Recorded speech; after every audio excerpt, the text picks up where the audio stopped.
Hello and welcome to episode number 33 of Light the Eye, presented by the U of I Credit Union. It's the pre-Sweet 16 edition, and I'm Scott Beatty in Champaign.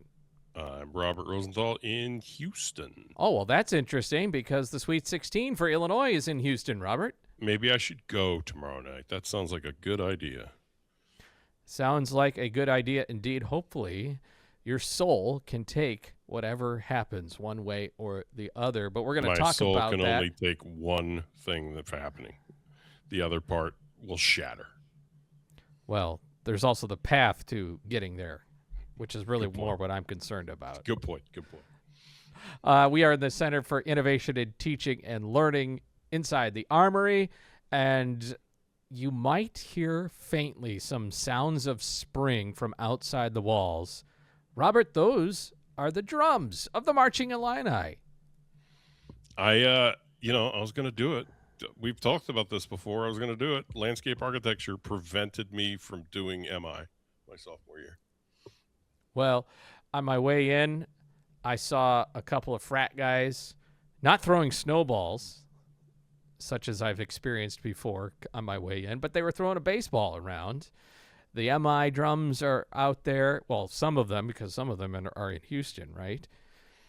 And what is the weather there? I don't even know. I left it's yesterday, 73. It's 73 degrees today. Is it really? Yeah. Gosh, it was so cold when I left. Yeah. And it's just all the signs of spring, along with the Sweet 16, a sign of spring. So, Amazing Maisie Garrett is our producer. She is here today, and the gang is all here, except you're not present. So you know what that means, Robert? It means you have to light the eye.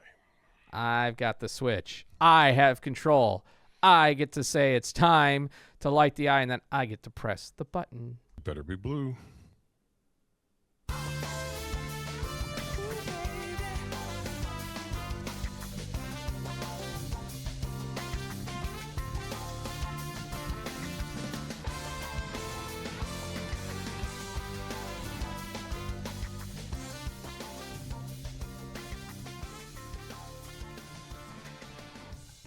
All right, is this a good sign or not for Illinois in the Sweet 16 tomorrow? Tomorrow is an important date in Illinois history. What was it? Or what is it? I mean, March 26th is more than just 2005 and Darren's shot and the overtime win. It's also the same date as the Syracuse game in 89 when we qualified for the Final Four. So March 26th is the lucky date in Illini basketball history. Yep, and so maybe there will be another one. That's when we learned 21 years ago that being down 15 points with under 4 minutes to go is not a problem. Not a problem. I still think of it every game of like 15 at 4.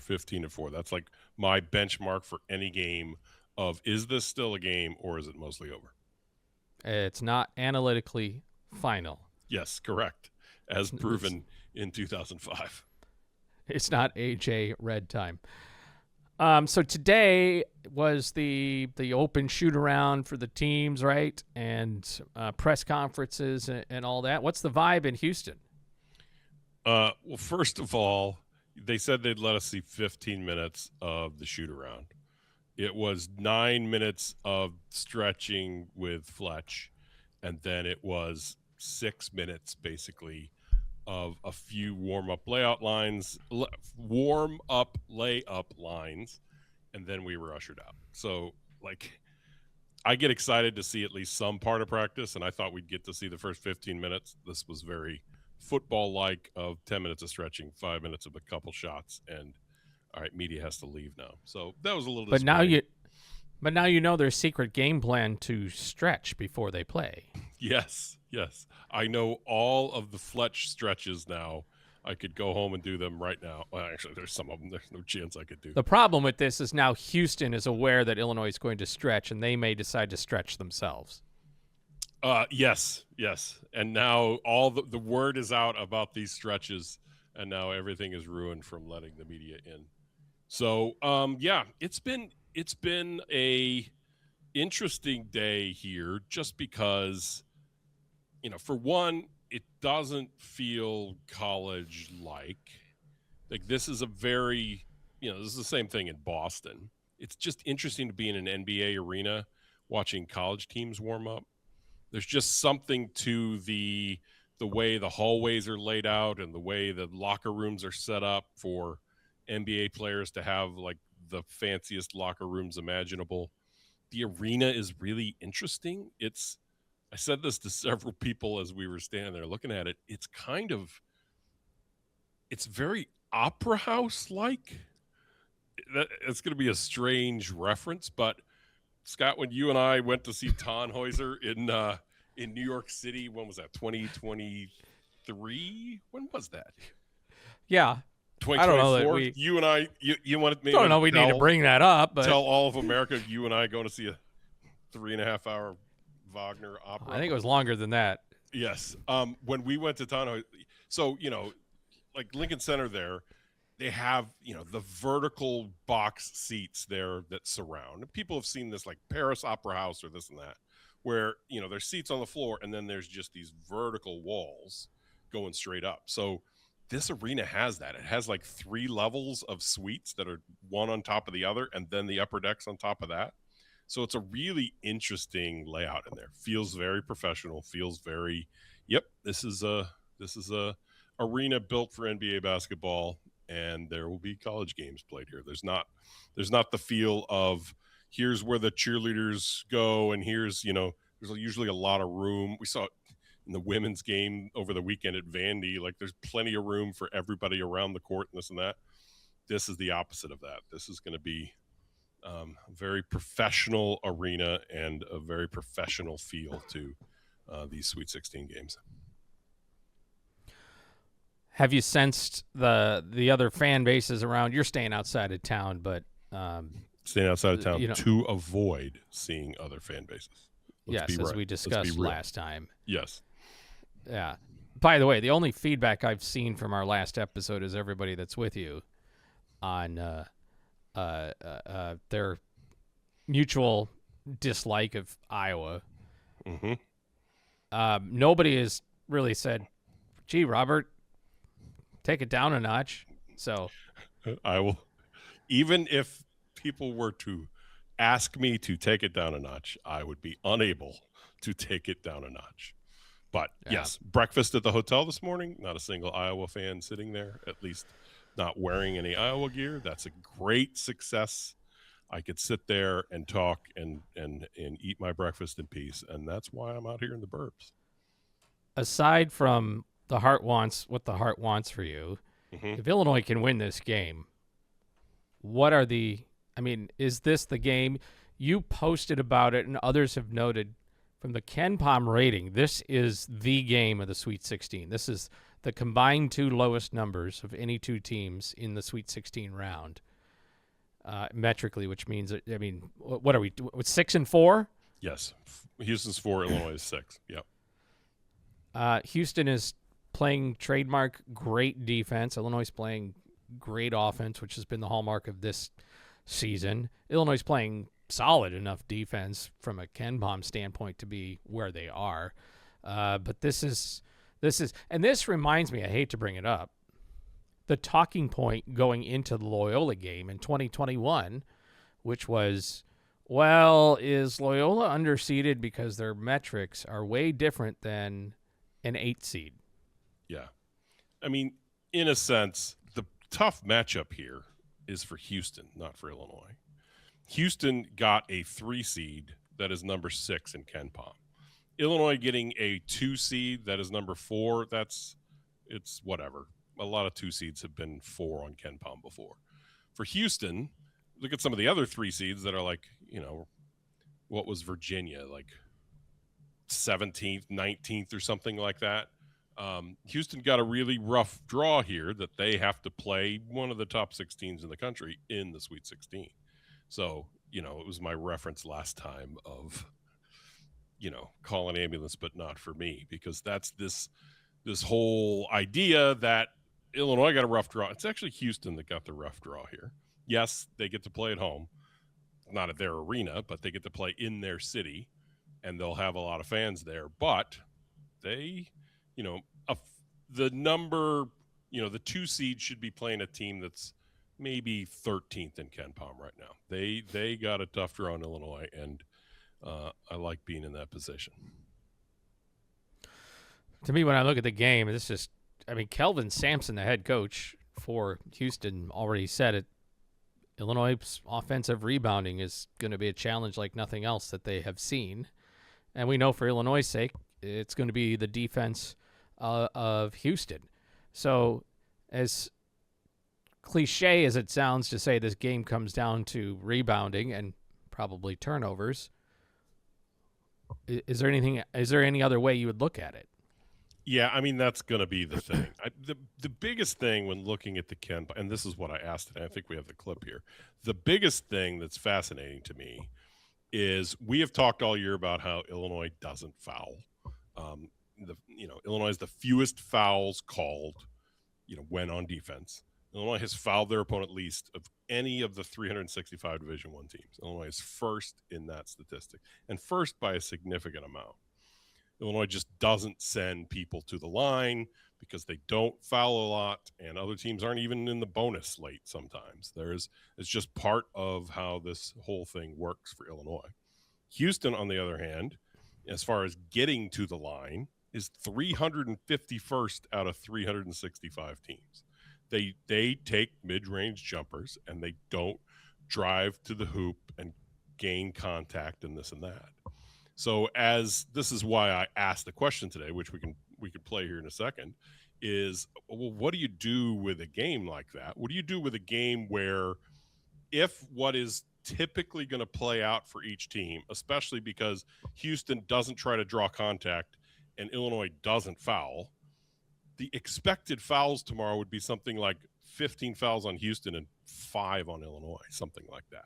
Refs are always going to try to balance it out, but the way these two teams play basketball, that's the fouls that happen. So I asked Brad Underwood at the press conference today, like, okay, tell me what you do.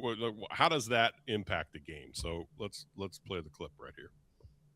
Yeah, I mean, they're going to shoot a lot of threes, and I think that's, it's still one of the opportunities to, we're gonna have to do what we do. We're gonna have to, you still have to guard the basketball without fouling. Kingston's very good at getting downhill, but it's not something we talk about a great deal. Is, hey, we got to guard them without fouling, or or they're a team that doesn't go. To me, that's just kind of the flow of the game, how the game's called, and you have to adjust. So it's not a real high priority. We know we don't foul very often. We practice it every day, and if they don't go, they don't go. So there you have it. Brad Underwood says just taking that in stride. He's not zooming in on it as much as your question suggested, but that doesn't mean you're wrong. It just means Brad Underwood's not highlighting it in a press conference. Yeah, I was a little surprised by his answer because, these are the moments where, I'll go back to 2001, that in the pre-game press conference for Illinois, Arizona, Lute Olson went on a 10-minute Illinois fouls. They're going to foul us 50 times tomorrow. It's just up to the officials to call it. Illinois foul, Illinois fouls, Illinois fouls, Illinois fouls, to set up a national narrative kind of thing. And that's what, Illinois got called for 45 fouls in the game 6. Illinois players fouled out. We all know what happened. Illinois lost to Arizona in the Elite Eight. The issue with this is going to be on the officials. Again, this is a game where Houston, it might be called fairly, and the two teams playing their style of play, and Houston would get 4 free throws, and Illinois would shoot 25 free throws. They're going to take mid-range jumpers. They're going to take a lot of threes. They're going to do that type of thing. And, officials in there ever, we've talked forever about the makeup call, right? There is 7 fouls on one team and 1 foul on the other team, and you'll see 2 quick off-the-ball fouls called, and it feels like, that's the refs kind of trying to balance things out. Well, in this game tomorrow, a balance would be probably 10 foul difference between the two teams, given how much they attempt to foul and don't, and how they play defense and everything else. So that's the interesting thing about how this is going to play out. And to be fair, no official would ever say there's such a thing as a makeup call, Sure. or I would intentionally try to balance things out, even though some guy who gets paid a lot of money is on the sideline in your ear telling you The fouls are foul- 10-3. Fouls are 10-3. foul What are you ratios. doing? How's that possible? How's Did that you possible? bet on the other It's similar Yes. to the police officer who tells you there's no such thing as a quota of speeding tickets that I have to meet, and that's why I'm pulling you over. But a police officer could follow you on the road and within 30 to 60 seconds find a justifiable violation to pull you over for it. Yes. Yes. Traffic violation I'm talking about. Yes. In basketball, all you got to do is watch somebody for 30 to 60 seconds. You'll see them do something they shouldn't. Yes. They cannot call everything. Yep. And most, and that's where, are the officers, is the police officer going to pull you over for 5 over, or is it more of a 10 over situation? Same with basketball. And there is, I don't know, maybe there's something in the back of your head that goes, well, no one team fouls way more than another team, right? Mm-hmm. And that's, you mentioned the Lute Olson. That's where every year Brad Underwood's also kind of lobbying through the media, hey, Kofi gets called just for being big and huge. It's not fair. Hey, Keaton gets not called, or doesn't get the calls on him because he just sort of takes the contact and he doesn't seem to be bothered by it, and he's kind of a small, wiry guy. Yep. And he's not actually, I don't mean he's small in stature. I know what you you're know saying. what I mean, right? Yeah. On the flip side, Houston's a physical defense. They're a physical team. They are going to make things very, very difficult on Keaton when he drives the lane. So that's why this thought of fouls is so strong in my head, because Illinois does get to the line a fair bit and Houston doesn't. So, the narrative after any game where one team shoots 26 free throws and the other shoots 4 is always, officials wanted that team to win. If this plays out like normal, that's the game tomorrow. And that's exactly how it will play out. Illinois will be getting points from the line and Houston won't, because they're shooting jumpers. So I'm just very curious to see how it's called. I'm not setting that up to be some the officials are going to take it from us. This is Houston at Houston. This is going to be Kentucky at Kentucky in 84 all over again. It's not, I'm not setting up for that. It'll play out like it plays out. But the style of these two teams is fascinating, because Houston is also 365th out of 365 teams in length of 2-point baskets made, which means everybody else just tries to get to the rim and go layups. Houston doesn't get fouled and has the longest 2-pointers in the country, which means they shoot mid-range jumpers.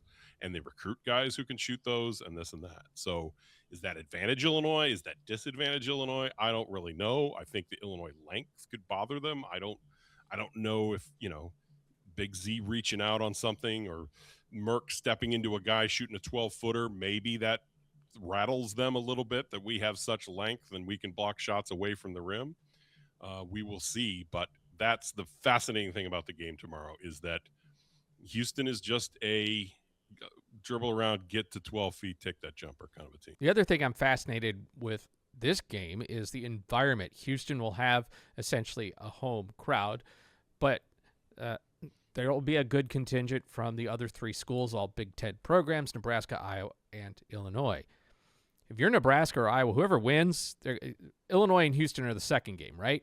Yes. Whoever wins the Nebraska-Iowa game, their fans, if they're sticking around, are going to want Illinois to win. Everybody is looking at, Illinois' fans at least are looking at this game as get through Houston and you've got a path to a national championship game. Well, Iowa and Nebraska are both going to say, I was going to say, we know Illinois, we want a second crack at them. Nebraska said, we beat Illinois, we want another crack at them to win twice at them. And neither one of them says, yeah, we want to play Houston in their hometown. So you could end up getting a bit more of a swell from the crowd towards Illinois, especially if Illinois is on any kind of a run or keeping it close. Just be interesting to see how that atmosphere plays out, whether it's a true home environment for Houston or not. Yeah, given the game time, it's hard to know if they'll leave because it's so late. Like this game's going to get over at after 11 probably Central and after midnight on the East Coast. And so I'm just curious how many of those fans, maybe they stick around for the first half and such, the Iowa and Nebraska fans, but then filter out to go, especially whoever won, filter out to go get ready for Saturday. So I don't know. It'll be interesting. Look, at Boston, Illinois brought a ton of fans, and Milwaukee, Illinois had a ton of fans last year. It's very interesting that Houston will have probably the most fans, and Nebraska will probably have the second most fans here.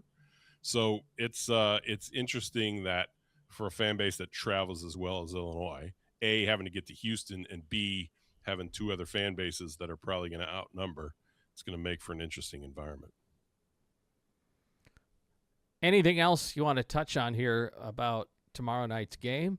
Because I do want to put a button on the season that was for Illinois women, which came to an end on Monday night. Yeah, the only other thing I would say is that this is, how do I say it?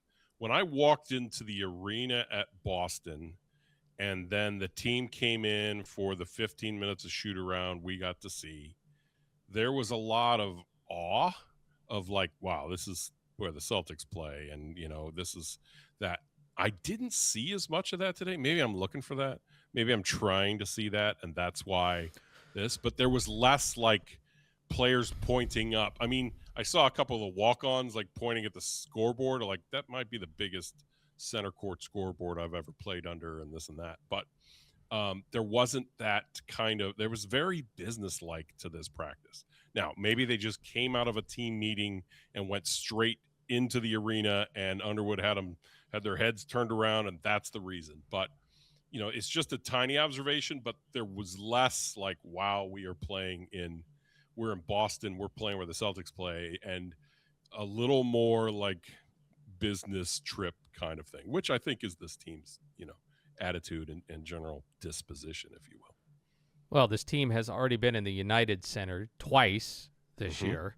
They've been in Madison Square Garden. They have been in the Bridgestone Arena in Nashville, which is not an NBA arena. It's a hockey arena. But, yeah, I mean, it has – so the, wow, big, huge, this can seat 16, 18, 20,000 or whatever it is. Maybe a little bit of the starry-eyedness to the whole thing goes away. Great point. And maybe that's a good thing. Yeah, maybe it is a good thing. Maybe there is look, we know the task in front of us. They, it's not like it affected them in Boston. They beat the 2 seed Iowa State that next night. So it's not like they were wide-eyed and this and that. But it was just something I observed, having stood in a similar spot in Boston and watched, teams and watched them interact afterwards and go into the press conferences and things like that. They were just very, very businesslike today. And maybe all of these trips to, like you said, let's play UConn in New York City. Let's play go to Nashville and play Tennessee. All of these trips that they took, go to the United Center to play Alabama, maybe they are beneficial in this massive moment here. The only thing I'd say about that arena is if it does look indeed like an opera house, maybe some of the guys see that and are like, we got to go to the opera. Coach, can we? And yes, I'm sure Underwood will have to be like, Tannhäuser if you guys get to the Final Four, I'll take you to the opera. Yes, I'm sure they're clamoring to see Tannhäuser. I mean, once you've heard the March of the Pilgrims, like you're not going to go back, right? So who would be thinking of basketball at a time like this when you could see a 3.5-hour opera? I can't believe you brought this all up. All right. Amazing Maisie. You want to tell everybody here. how it was late? Can we talk about that? We missed the opening opera? act. Yes, we missed the opening act of Tannhäuser because I couldn't find a parking spot, and you were just standing outside of Lincoln Center waiting for me. I didn't. I heard I wasn't going to miss that overture. That's a whole different thing. The more things change, the more they stay the same. Sorry, you were going to Maisie, and here I was. Maisie is here, producer for this episode of Light the Eye. And hello, Maisie. Have you been enjoying the spring day on campus? Hi, I have been enjoying it. Got to walk down, see the horses over by the athletic areas. You know, how many college campuses have horses on right. campus that you can How walk many have to? that smell? It's a good smell- smell That's compared to South the ones. compared to the pigs. Horses smell way better. That's what I was saying today. My friend was like, "We should have pigs here too." I'm like, "Mm-mm, mm-mm." There You are ever pigs driven here. past a hog farm? Nasty. Yeah. They just moved that's the for hog sure. stuff further from campus so that it didn't smell as bad. Maisie, what's the vibe for tomorrow night? And we asked this for of Ella too on Monday, so I'm just curious, like, what are the watch the Sweet 16 plans on campus? What are the options? Yeah, so mine's a little bit unique. Ella, actually, too. We're all going to Chicago tomorrow to Big Ten Network, so our plans are a little different. But from the grapevine, my sorority, at least, we also have barn dance tomorrow. So it's a whole conundrum trying to figure out, do we go to barn dance and then rush to Cam's, or do we just go to barn dance, figure out a way to watch it, or do we completely skip it, go to Cam's? So this is the ultimate U of I decision. Your final senior year barn dance or watch a Sweet 16 game. I said personally, if I was in that situation, I'm skipping barn dance. Sorry, skipping it. Going to Cam's. That's where I watched the last Sweet 16 game. And why would you not want to? It's floor to ceiling, Illinois, whatever, memorabilia. It's a good place to watch. I think that's the go-to. Now that you mentioned barn dances, I obviously have to ask a question.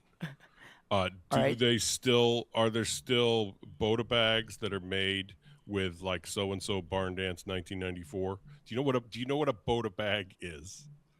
No, I You don't. don't. Oh my gosh. It's this little leather pouch that you would put orange juice in to go into a football game. Because you really wanted some orange juice when you were in the stands. And so you would get them made as like the party favor for the barn dance. And it would say fraternity or sorority barn dance and then year. And that was the big thing. And then you'd hang them on your wall. And they look like a thing that like the Vikings would drink alcohol out of. And then No. But you use used them- it for orange juice. No, Yes, that but for sounds Who fun. doesn't want orange juice at a football game? You know, it's I not like want orange juice at a football these were game. perfectly shaped to fit inside of your clothing so that no one would see you were carrying your orange juice into the stadium. Right. Right. It's just like this thin little pouch that can be hidden very easily. But I just didn't know in the 30 plus years since I've been on campus and since I was attending barn dances, whether the Boda still existed. No, not that I have heard of. It might some places, but I have never brought a Boda bag to barn dance or any other event here on campus. Now they're clear plastic, and you only bring water in them. That's right. That's right. What I guess that's the other question is like, are there favors? Are there hats, shirts? Are there things that say such and such barn dance 2026? Not barn dance, but for bar Interesting. crawls and stuff like that, yes. But barn dance, no. Everyone just wears their own outfit normally, in my And that was experience. such a status thing when I was on campus of like, you know, if you went to some certain sororities barn dance, you could wear that shirt all around campus. And it'd be like, whoa, that dude went to that barn dance. It was a way to, you know, flex a little bit. So Right. We do interesting. shirts Okay, for this is block, good. but I will say for one barn dance, me and my roommates all dressed up as a big ear of corn last semester. So that was fun. That was different. Everyone else was dressed nice and we were corn. What time is the barn dance supposed to end compared to like when the game starts? So how it works is there's like 3 separate groups of buses. So the first one I think leaves our house at 7:30. So then by the time they'd be picking you up to leave, I believe it would be around 10 o'clock ish, a little after 10. So that's about an hour overlap here Central Time. Theoretically, you could get there for the second half. Yeah. Theoretically, there's going to be a really long line outside of Cam's that will take you a minute to get in. Yeah. So big decisions. Might as for well just go to the students. library and study. Yeah. No Take time some for that orange right juice now. to the library. They make these little things where you can sneak orange juice into the library. All right. I'll send them to you to make these bags, Robert. Okay. Yes. I'm gonna start my own business of like bring back the Boda. Exactly. Okay. Okay. Thank you All for right. informing me of how things are done on campus. And I just want to note again, Maisie, like you were a freshman in what, fall of 22? Yes, fall of 22. So you got an 8-5 football season, and then you got, okay, they lost in the first round to Arkansas. Yep. Then you got 5-7 football season, but also the run to the Elite Eight as a sophomore. As a Yeah. junior, you get Citrus Bowl plus lost to Kentucky round of 32. And as a senior, you get Music City Bowl win over Tennessee, and now Sweet 16, Elite Eight, and/or Final Four. So that is quite the run. Congratulations But on your sports run. Mo, Thank you. I worked so hard for it. I appreciate that, Robert. but wait, there's more. Baseball my- Big Ten title in 2024. No. Is that what you're going for? All 4 years you've been here, women's basketball plays in the postseason. Yep. 3 of those years in the NCAA. The 1 year they don't make the NCAA, they win the other tournament they're in. WBIT champions. That's right, over in Indianapolis. And there's a new standard set, like back-to-back years winning a game in the NCAA tournament being a win away from the Sweet 16. That goes back a long time to something like that. So yeah, you're having some days. But as the women's season came to a close, I wondered if you had any wrap it up thoughts to the season, put a bow on it. Yeah, I think Shauna Green's in a really, really good spot. I think the team is too. That is, if they get retention, which I see happening personally. I think earlier in the season when we saw that game against UCLA, Illinois put up a fight no one was expecting. And then after the game, when UCLA's coach is telling these girls in the post-game presser, hey, if you guys stick together, you can make it really, really far. I think that says a lot. I think the girls listened to that based off how they came out and talked about it. So I think if they're able to stay together, they're in for a really, really good ride coming up here. Well, savor it because there's a lot of folks that are listening to this that just never got that through their college experience. And same with Robert, has shared it more than once. Oh, yeah. Here on this space. Oh, yeah. Yeah, I mean, very just grateful think for of it. somebody who was a freshman in 13. So 13 football was 4-8. 14 basketball missed the tournament. 14 football was 6-7. Did go to the Heart of Dallas Bowl. 15 basketball didn't make the tournament. 15 football was 5-7. 15-16 basketball was terrible, like 13-19 in the regular season or whatever. And then 17-18, it would have been 17 football went 2-10, and 18 basketball also bad, or 17 basketball also bad. So yes, there were people who got in the fall of 13, never saw a tournament game, never saw one bowl game, no bowl wins, like horrible seasons over and over. And what you got is pretty great. And as you said last time we talked about this, your parents remind you every day, which makes me happy. Yeah. Yes. Oh, yeah. It's quite all right. So before we part, we'll step aside for a moment, and when we come back, a couple of items. One pertaining to the Marching Illini and a sweet farewell that they received in Ireland. So we will share that right after this. Till it all burst out, till it all burst out. So what's it gonna take to make this all stop now, baby? Till it all burst out, till it all burst out.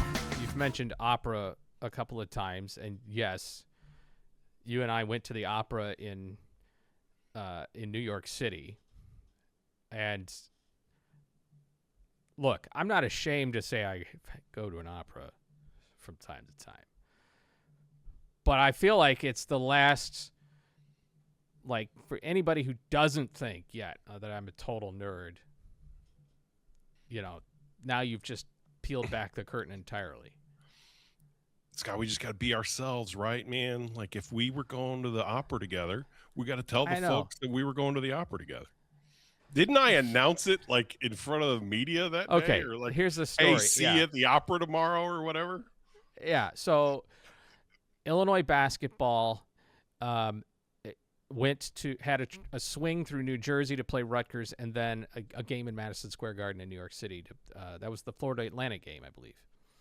Okay, yes. And so there was a gap, so the team went into New York City to stay, and I was there doing radio duties, and you were there covering both games. And so you and I said, well, do you want to do something on the off day in between, go catch a show or whatever? Mm-hmm. Long story short, we landed on going to a Wagner opera, which is a commitment, by the way, for those of you who are not familiar. It's not the same as going to Gilbert and Sullivan, okay?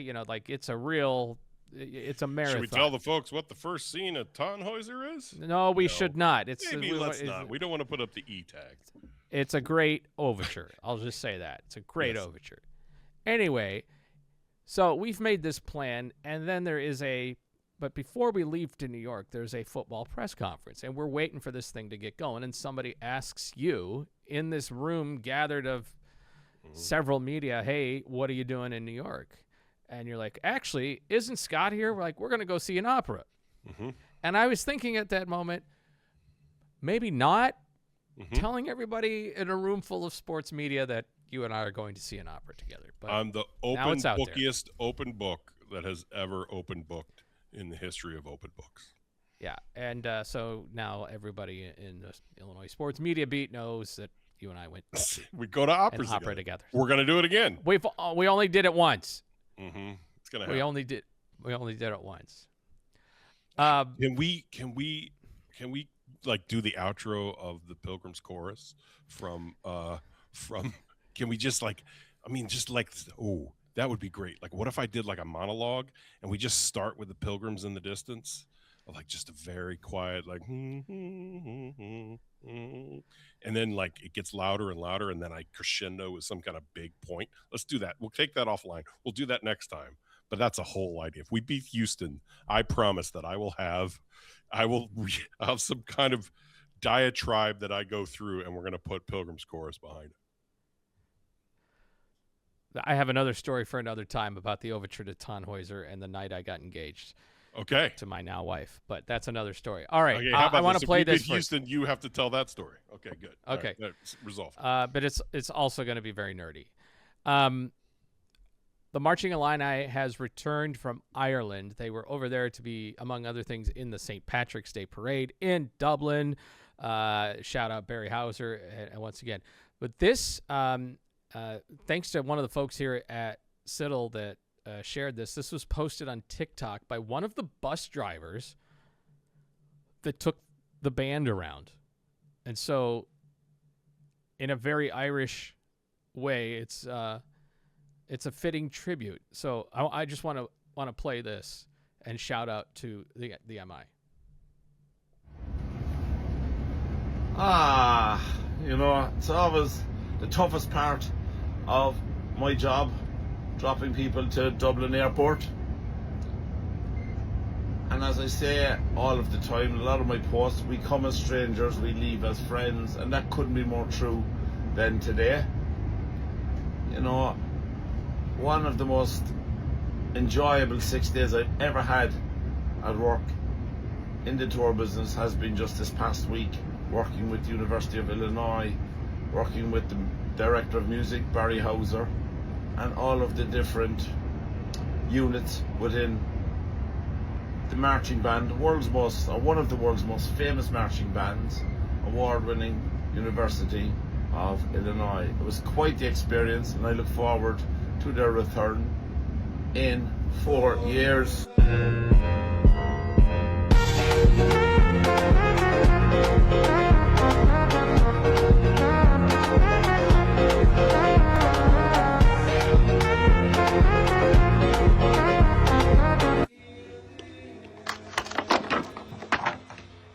enjoyable little souvenirs. Somebody left drumsticks behind them. Where's my band gone? That is One of great. the finest marching bands. Where's my band gone? Accent is awesome. What did he say his name was? I couldn't quite hear. I don't think he said. Oh, okay. But the handle is there, so yeah. Yeah. So pretty That's cool. Congratulations to Marching Illini success. And very fitting as we close this episode. We still have the drums beating outside on a warm spring day on the campus of the University of Illinois. Yes, makes me a little homesick down here in Houston. I wish I could feel the warmth and hear the drums. Well, hopefully you stay a while. Yes, hopefully I'm not coming home Friday. Hopefully I'm coming home Sunday, and hopefully I'm booking plans for Indianapolis. All right. We'll talk about it, whatever happens and wherever you are next when we light the eye again. I should re-say that. All right. We'll talk about it again, whatever happens on our next episode. Hey, thanks to Maisie Garrett for an outstanding job as our producer. Thanks to the support from the Center for Innovation in Teaching and Learning here in the Armory. Robert, thanks to you. Safe travels, my friend. We'll talk Thank you. again soon when we once again light the eye.